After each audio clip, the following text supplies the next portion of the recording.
Ngayong araw, for today's video, papakita ko ang a day of Rolly Show kasama si Parang Jess. So ipapakita ko yung ginagawa ko pag kasama ko si Parang Jess.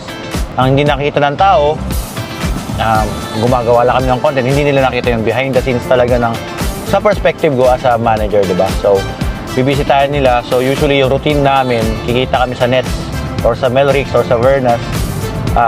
We're gonna go over with mga projects namin throughout the day, and then from there we go on. So makikita nyo yung mga hindi pa namin pinapakita, mga meetings, mga plannings namin. So stay tuned guys. Sa mga hindi pa nagsusubscribe, subscribe kayo sa Rolly Show. Please support and Parang Jess Vlog sa YouTube din yan guys. So stay tuned. Meron kasing upcoming event next week for Vietnamese Taste of Festival. Taste of Vietnam. Taste of Vietnam. Solid yun. O sa Nathan Phillips Square kung di ako nagkakaroon. Yeah. Gusto niyang i-connect tayo sa organizer. So, ayun, solid. Maybe we can collaborate. No, tsaka magandang content yun Parang Jess kasi nagbo-branch out talaga tayo. Okay. So, perfect. So, actually, yun nga, sa manager, kung gusto kong napag-usapan ng Parang Jess na goal talaga namin, mag-expand. Hindi lang sa mga Pilipino. Kasi, feel like we did well sa mga Pilipino. Like, okay na tayo. Yeah. Overexposed ka na if anything. And we want to branch out sa mga ibang lahi. And, Doon pa rin naman ako. Doon pa rin tayo. Pilipino pero. So, i-collect tayo ni, Yeah. ni Rose kaya. Sa organizer ng Taste of Vietnam. Taste of Vietnam. Solid. Next week na yun. Next week na yun. So, ngayon guys, gagawa kami ng email. Propose tayo ng siguro kahit simpleng lang, para formality lang, para professional. Tsaka magandang impression nila sa atin na hindi lang tayo nagbablog, na ginagawa talaga natin to. Malupit. So, siguro sa email, sasabihin ko lang yung kailangan natin gawin. Pero malaking bagay kung ma-interview nga natin yung Oo. yung... At saka malaman din natin yung paano sila yung nagsa-celebrate, yung culture. It's a good thing to know then. Yeah. Hello po, kamusta? Pandesal. Pandesal. Hello po. Shoutout nga pala sa Melrix. Kung gusto nyong bumili ng mga tinapay, mga star bread, dito na kayo. So basically ngayon pala, to start our day, ganito, meeting, usually nag-uusap kami ni Parang Jess ng mga plano namin sa mga projects, nag-update ganyan.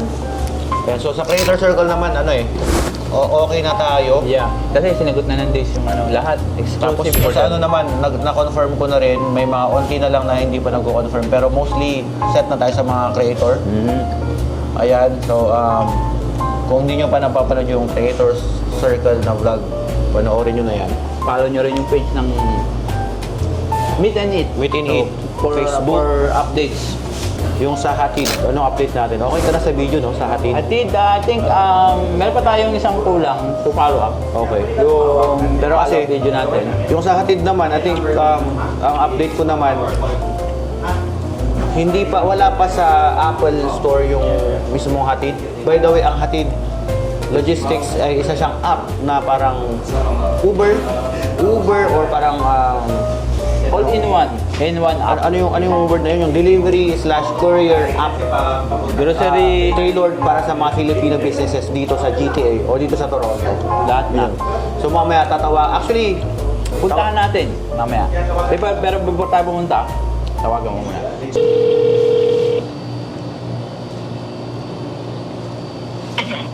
good morning, sir. Morning. Available po ba kayo na mabisita for a few minutes? Ay, sorry. Meron akong meeting sa labas pero bukas nasa office ako. Okay. So, si Joseph Franco, isang client namin, and siya yung nag-start ng Hatid Logistics, and ayun, mahirap yung ginagawa nila kasi app, parang tech company yun actually.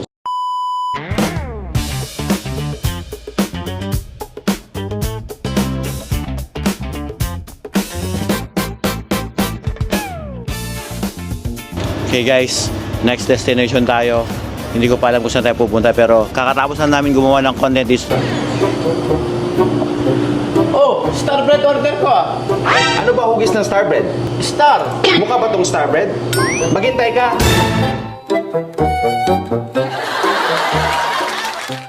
Nakatapos na namin gumawa ng content dito sa Melrix. Shoutout sa sa ayudang binigay. Ayun. Binigay ng Melrix. Good for 2 months. Thank you, Melrix. Thank you guys. See you guys sa next destination. Dito tayo ngayon, Summer House. Dito yan sa Toronto. Bata ni Shepherd. Yes, shout out Summer House.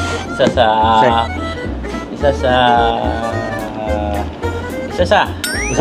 sa Naging kliyente namin sila and naging maganda yung Last year. relationship na sa amin. Ano siya?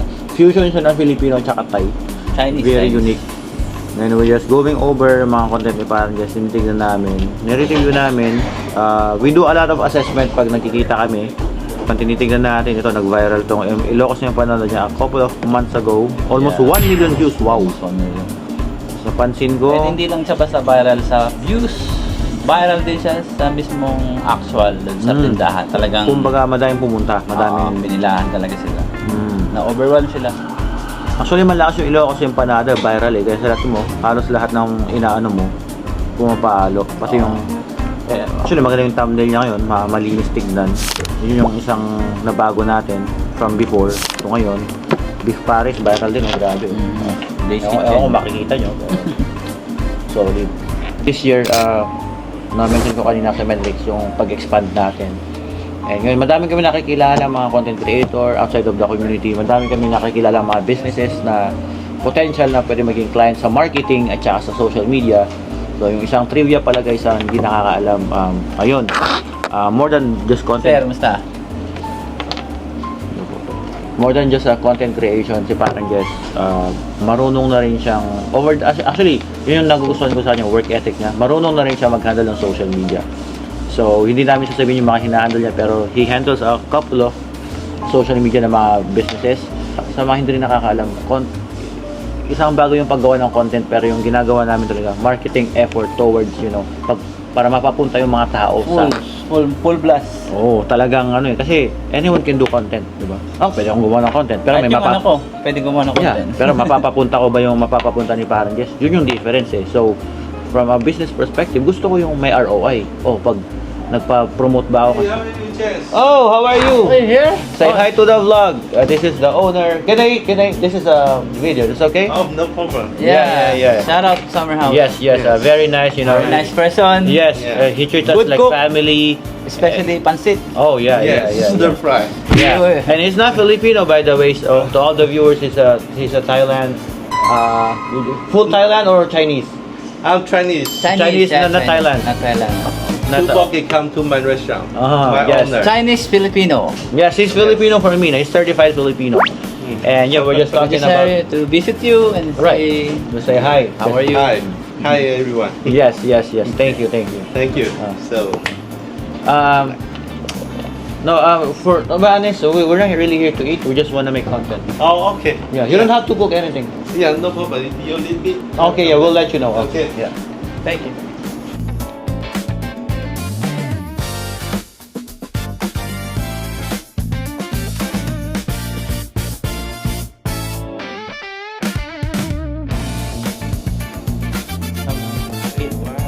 Oh, thank you so much. Thank you. Appreciate it. Saan ba yan?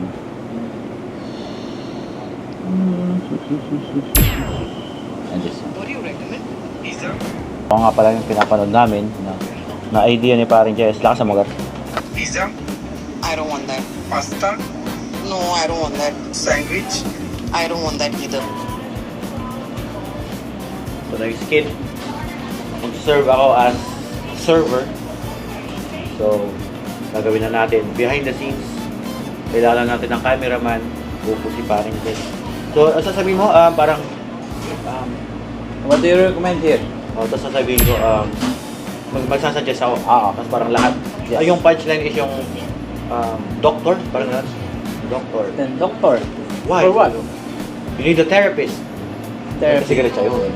Ngayon, hinihintay lang natin si ate na magka-free time. Siya magbibideo sa atin. Then, napagkamalan pa ang server. at napatulong ako kasi may hawak akong props eh. Tsaka naka-Ebron ka. So yun, na ano na namin, nalistahan na namin. Na plano na yung ano. So basically, sasabihin ko is, gusto nyo ng pansit? Ano sasabihin mo? I don't want that. I don't want that. Gusto nyo pa ng pakbet? Ayaw ng gulay. I don't eat vegetable. Yun. Or we have a special halo-halo. Too sweet. Oh, why are you mad, sir? I know what you need.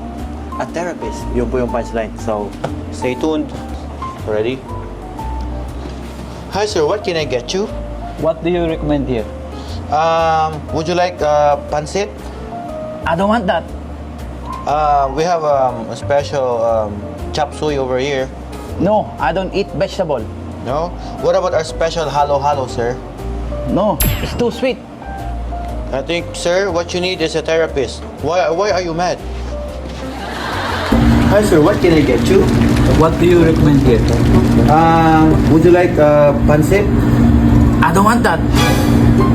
We have a special chop suey over here. No, I don't eat vegetable. No? What about our special halo-halo, sir? No, it's too sweet. I think, sir, what you need is a therapist. Why are you mad? So yun guys, kakatapos lang namin sa Summer House.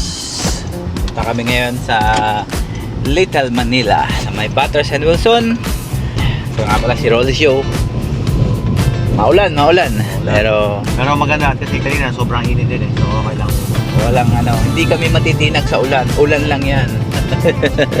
So may mga idea na kayo kung paano tumatakbo yung araw namin magkasama kami ni Rolly Show.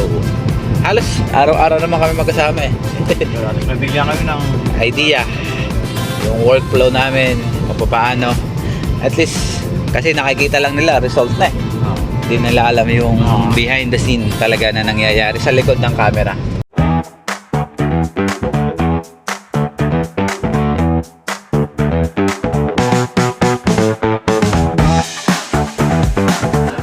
Okay guys, dito tayo sa Stadium Pinoy at nagre-relax tayo. Dito tayo sa Stadium Pinoy, may massage chair sila. Dito kami tumatambay. Either nag-charge kami ng phone, nag-edit kami, or nagpapahinga. Dito kami tumatambay. So, ayan, yung sa parang guest. Usually dito namin yung tinatapos yung pag nandito tayo sa area. Nakaka-relax dito eh. Hindi pa nagsusubscribe, sana nag-enjoy kayo. For more videos, stay tuned. Dahil pa kami lalabas. And yeah, thank you. Shoutout nga pala kay Madam Risa ng Estilo Pinoy. Thank you, Madam. Always.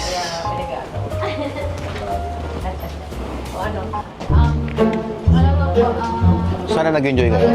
Sana nag-enjoy kayo. Sana nag-enjoy kayo. Sa video ito.